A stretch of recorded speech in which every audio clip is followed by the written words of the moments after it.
report. Hanging at the fish report. Hanging at the fish report. Hanging at the fish report. For your latest news in high school sports, tune in to the fish report. Don't need no bed, don't need no pull when you tune in to the fish report. Hanging at the fish report. Hanging at the fish report. You got Craig and TK and Head and D tuned in at the fish report.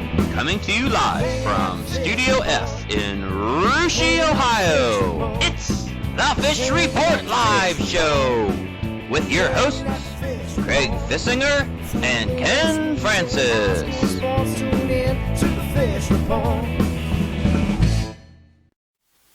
Welcome, folks, to another Fish Report Live. Thanks for joining us. I'm Craig Fissinger. That is Ken Francis. We're your co-host back in our sound room. Two guys back there we like to call TK and Heavy D. We'll be joining those guys here in just a few minutes. And Ken, another fun night on FRL. We're going to be talking some Shelby County boys and girls basketball, including a big record that went down on Tuesday night. And we're going to be talking to a legend from almost 30 years ago. Yes, we are. And like you said, excitement-filled night tonight with Shelby County League hoops. Boys, girls, we're going to cover the standings. We're going to look at the games of the week. And we're going to look back, Craig.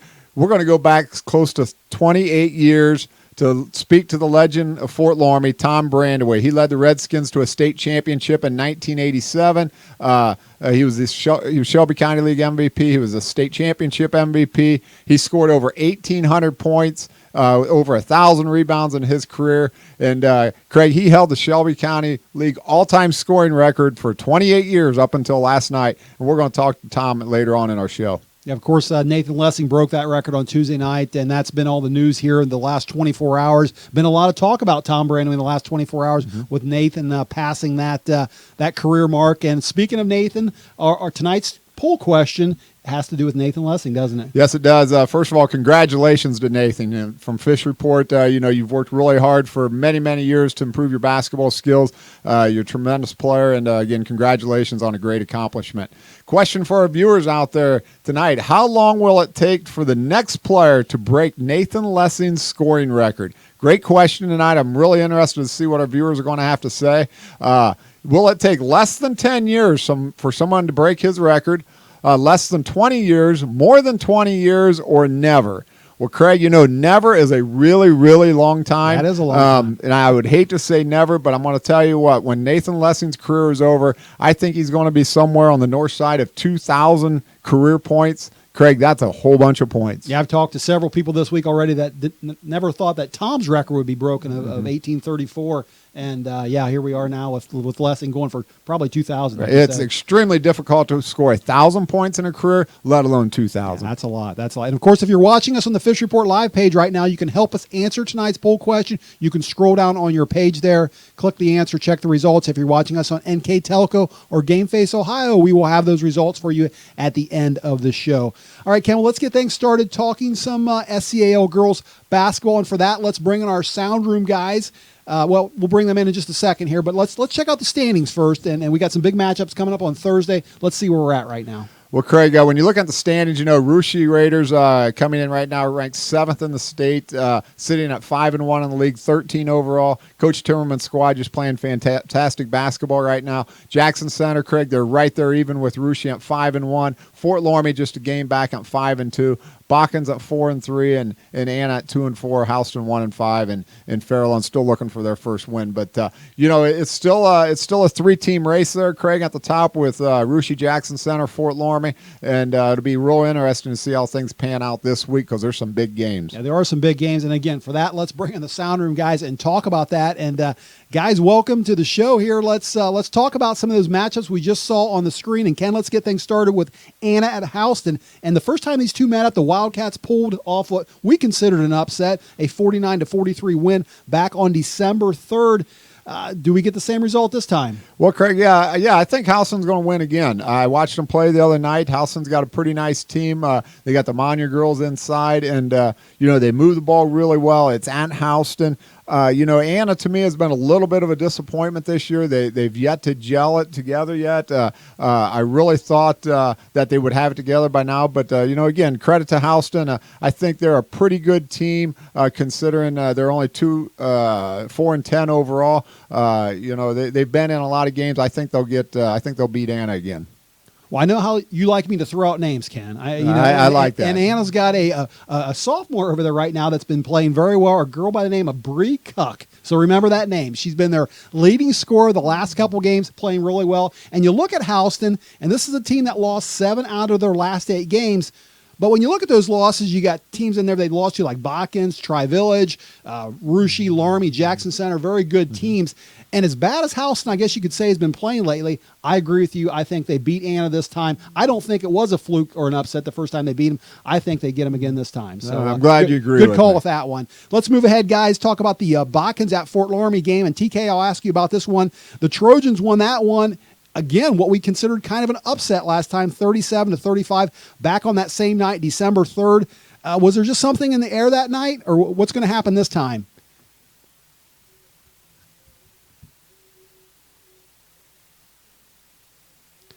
TK, we're not getting any sound from you there. We're missing out on you. I'm not getting anything. How about you, Heavy? Do you got any noise?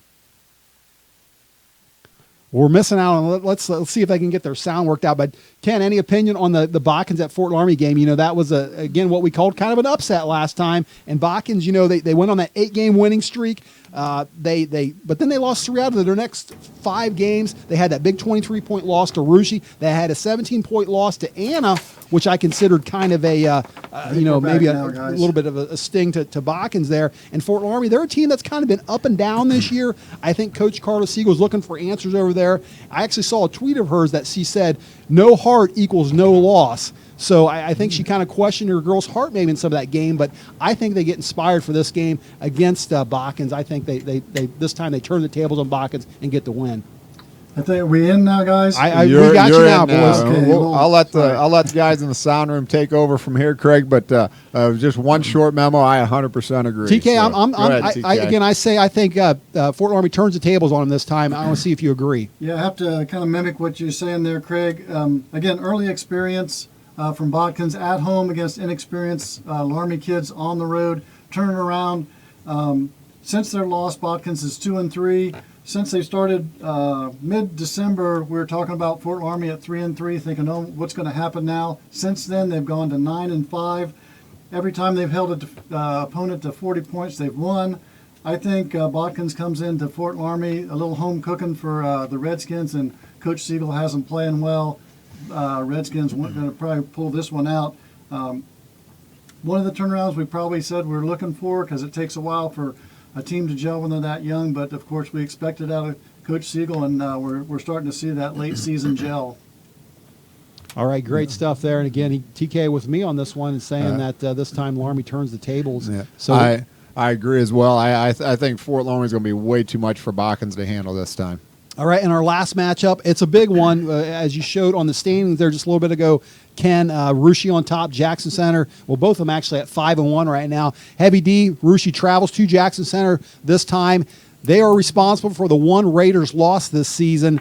Who wins this game? Yep, so Jackson came to Russia last year, and Jackson came out to a 20-point lead in the second half, and Russia chipped away at that lead, got within 2.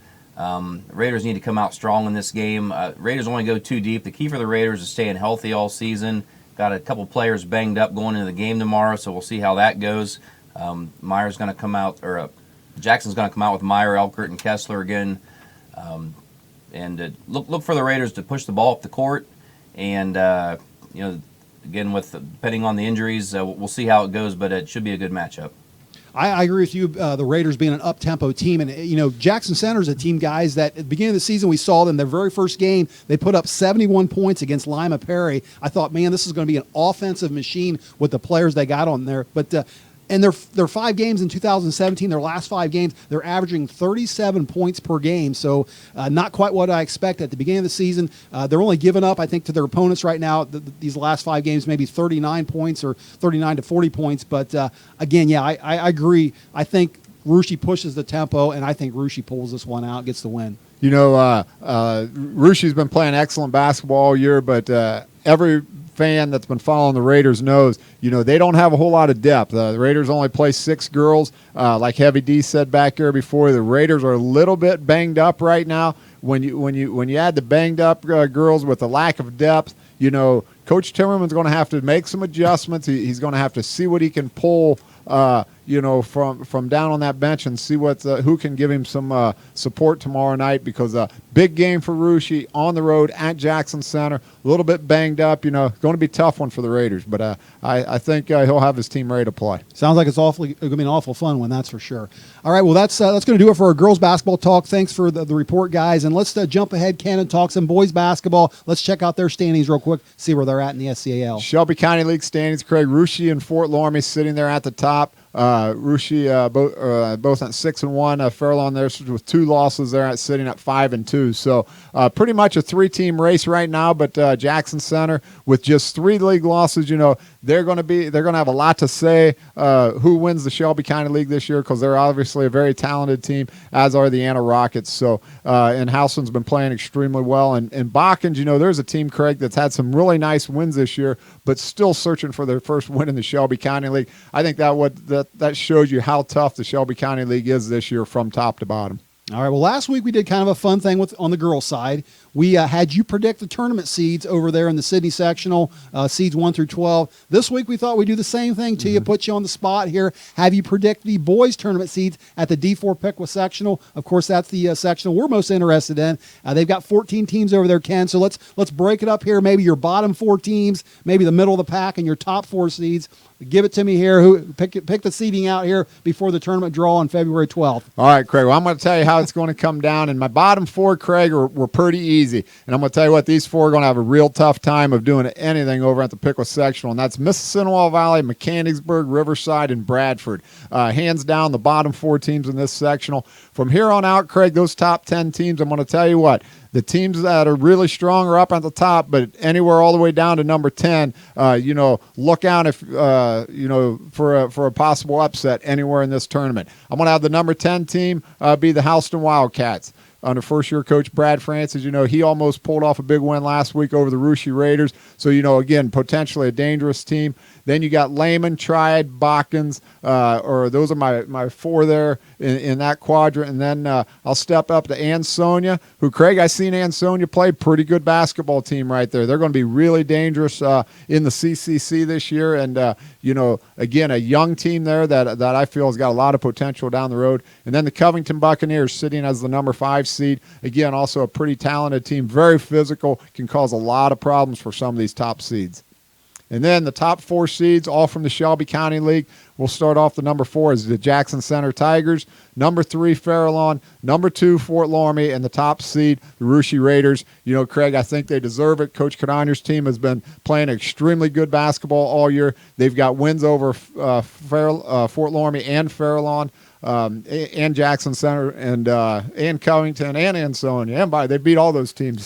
So you know, by far, hands down, the number 1 seed in the Piqua sectional. Very similar to last week then when you had all top 4 seeds from the Shelby County League. So Shelby County League representing well on both the girls side and the boys side. Absolutely. Like. So we'll see how it pans out over the next couple weeks before the tournament draw, Craig. But again, right now, those are how the seedings would be at the Piqua sectional. All right, good stuff there. And with that, let's take a short break, but stay right there. When we come back, we're going to continue to talk about Shelby County basketball, including an interview with Fort Loramie legend Tom Brandewie.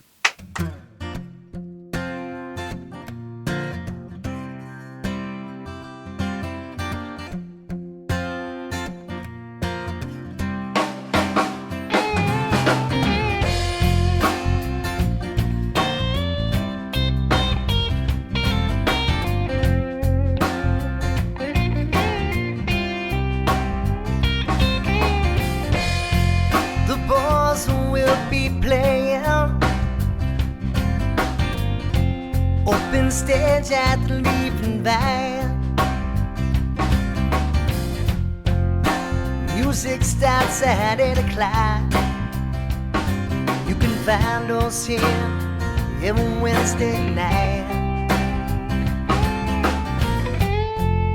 It's usually the same cats every week, but I can't tell you all their names. A teacher cat and a junkie, all waiting for time to play. Everybody here's got something that we're trying to leave behind. We're all a little broken, looking for a place to hide. Get no answers, don't ask any questions. We're all here just looking for a high. And we're all beautifully broken here tonight.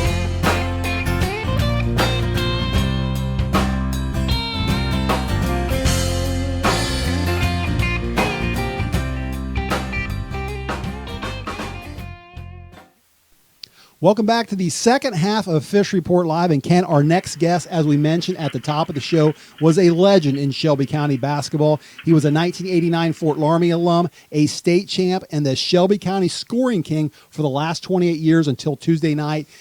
We welcome to the show now Tom Brandewie. Tom, welcome to Fish Report Live, and thanks for joining us. Hey, no problem. Thanks for having me. Appreciate it. Well, listen, I got to tell our viewers out there, I was actually emailing you last week, and I told you I wanted to talk about the glory days of the 1980s, and you said, hey, listen, that's 30 years ago. I'm not sure if I remember all this, or maybe I'm going to have to make some stuff up, but do people still ask you about those days, or is that ancient history to everyone but me? Oh, no, yeah, I mean, it still comes up on a regular basis, so there's stories told from time to time, especially when I make it back. My dad still lives in town, or lives right outside of town, and obviously I don't make it back in Fort Loramie as much as I'd like to, but when I do, there's stories that are brought up, and it's still talked about quite a bit, more than I would guess, let's put it that way. Well, listen, you've been over in the Columbus area, actually, ever since you left Fort Loramie. But tonight we're talking to you. I believe you're up in Canada right now. So what brings you up to Canada? Yeah, work. There's with some of the work that I'm doing now. I work for a software company based out of Gahanna, Ohio. We sell throughout the United States and in Canada software. So there's a trade show up here with a bunch of engineers, and so that's what brings me up here for the first trip of the season. So, right. Well, of course, the big news here in the last 24 hours back here in Shelby County is that the all-time scoring record, which you held for the last 28 years, was broken on Tuesday night by a Fairlawn senior, Nathan Lessing. It was well-deserved. Tom Nathan is a very dynamic player. I want to ask you, though, were you aware that your record was even in jeopardy this year, and have you ever heard of Nathan Lessing? Well, before last year, it was actually brought up to me. I think it was late last year. The late last basketball season, there were some rumblings about that.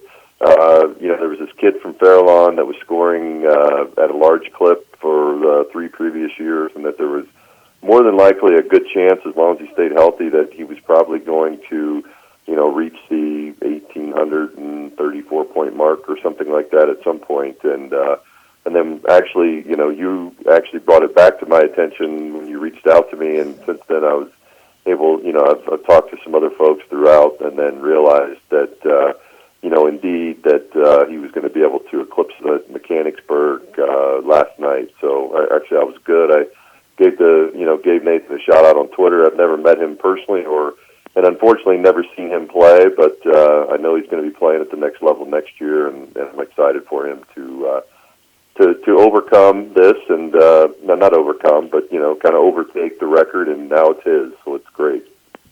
Hi, Tom. This is Ken Francis. Talking about comparing you two players, you're a lot different in many ways. Nathan's a 6-foot guard who actually does a lot of his scoring actually in the paint. You are a 6'8" center. But one thing the two of you do have in common is Nathan's plays a lot of summer basketball, a lot of AAU basketball, and I think you did the same. How do you feel that is imperative to kids these days? Or I know you've got children of your own. Are these kids overworked, or can they never play enough and continue to work throughout the whole season? Well, yeah. So back in the late '80s, it was just AAU was just coming into kind of what it was just at its infancy, and honestly, there was a summer. I think it was after my sophomore year. There was this team that was being put together up at Lima Central Catholic, and myself, and then a future teammate, Steve Hall, and some other guys from that area in Northwest Ohio. We basically practiced for a month and then played in one tournament in Columbus, and basically the winner of that tournament went on to nationals in Las Vegas. And again, I had no knowledge of how much it had grown, even in a short amount of time, 5 or 6 years. I ended up coaching at Bishop Hartley High School, which is what my kids ended up going to, and there were several girls that had just won, but the girls team had just won the state, and got to talking to a few of them. They were going on to Division I. I thought maybe they followed the same path that I did, but when I asked them, tell me one thing that led to this basketball scholarship, and they were like, AAU, without a doubt, without question. They wouldn't have received the exposure playing at Little Bishop Hartley in the east side of Columbus without the exposure that they gained from playing at AAU. And with my kids going through it, and I would, again, being in I'm one of the old generation is these kids play way too many games, and they're really not taught the fundamentals. They're allowed to explore their games and do some things that maybe that they weren't being able to do at the college level. The other thing is that they're really pushed. In a lot of the AAU circuits, it's press, it's run and gun, which really fits certain styles of players. But when they get back to their high schools, they have a coach that's been there 8, 10, 20 years, and they're very structured and very regimented, and so it broadens their knowledge, but yet I think it does end up wearing down their bodies over the course of of a player's career, for sure. Tom, recently Nathan was asked in the Sydney Daily News about the upcoming record, and his comment was he never thought about it. He really didn't know how many points he needed to break your record. Let's go back to 1989 when you were about to pass Bakken's legend Bob Burden, who was a great player back in the earlier 80s. Was it on your mind at all when you were playing? Were you aware of the scoring record, and how much stress did it put on your game? Yeah, I think early on, it was not even a possibility. I had set, my dad and I had set several goals, through the process, and really scoring was never really a goal that I, was out to achieve. I obviously wanted to do what I needed to do for the team, and again, being 6'8" or 6'7" back in 1987 sure obviously helps, with getting rebounds and shooting over top of people and things like that. But then as I hit the 1,000-point mark, and then as I eclipsed Bob Burden, it wasn't an original goal that I had. I really wanted to beat my Uncle Doug, who held the all-time scoring record at the high school. So I got the 1,000 points, and then I was able to get his record, and then Doug Brandewie's record, and then I hit Bob's, and then when that happened, there was actually, and I tried to do some research on this between the original conversation was, there was actually a women's basketball player that I believe from Anna actually held the all-time Shelby County scoring record, and that's when I heard that, it was like, I'm going after it, and I wanted to do it. And when I was finally able to eclipse her, and again, she probably has not thought about it as much as that I have in the 28 years that it's happened, but I do remember that there was never any pressure because we had a lot of success, and from a team perspective, we had always been pretty good. So, but I did know, I said, when I eclipsed Bob's record, it was like, all right, I got to get it now, and that's again, and luckily it happened. So. Tom, one of the obviously the best memories for you had to be the state championship team back in 1987. As a matter of fact, your alma mater, Fort Loramie, is honoring the 1977 and 87 teams this weekend, this Friday night. Are you coming back for the event and for the ceremony? And if so, or either way, what are some of your fondest memories of that championship season? Yeah, actually, everything's going to work out for myself to come back and catch up with some old friends and stuff like that. And really, that season in and of itself, again, not knowing any better and not really going through that experience. And actually, in '86, I didn't come up on the varsity till the end of the year, and I ended up getting really sick in I think it was the sectional final game, so I didn't even get to really compete in that game, but. In '87, there was a lot of expectations. There was a lot of seniors. The junior class, was very strong that year, and I was just going to kind of fit in. And we started off like 4-5, I believe, and then really didn't lose. We only lost one game the remaining of the year, and that was to, I believe, Anna at home. So that really the Shelby County League title was never really in grasp, and so once we made that run, and then of course, we beat Bishop, or I guess it is Bishop Worley, but we beat them in the regional final, and that was a huge upset for us. And then being down big in the state semifinal game against Buckeye Trail, that just all that stuff. It was just kind of like the team of destiny, and it was a magical moment for the team as well. And I was just happy to be a part of it, and I just remember just the excitement around it and the feeling of accomplishment, that and I tell a lot of teams that I coach now in youth basketball is that there's only one team every year that wins their last game. And it's because of that, it's because of that experience that I take away from that and how special it really is. All right, Tom, listen, last year about this time we had on our show a guest, former Jackson Center star Jeff Teeter. I don't know if you remember Jeff, but he was the hero of the 85 state championship over there at Jackson. And he was telling us some funny stories. As a matter of fact, he had a story about after all that happened, he had a random stranger, I think he said, that stopped by his house one night. I think he was mowing grass or something, but he said someone stopped by, gave him a gift, and thanked him for everything he had done. And we got a kick out of that story. Did you have anything like that? Anything funny that happened to you after all that hoopla in '87?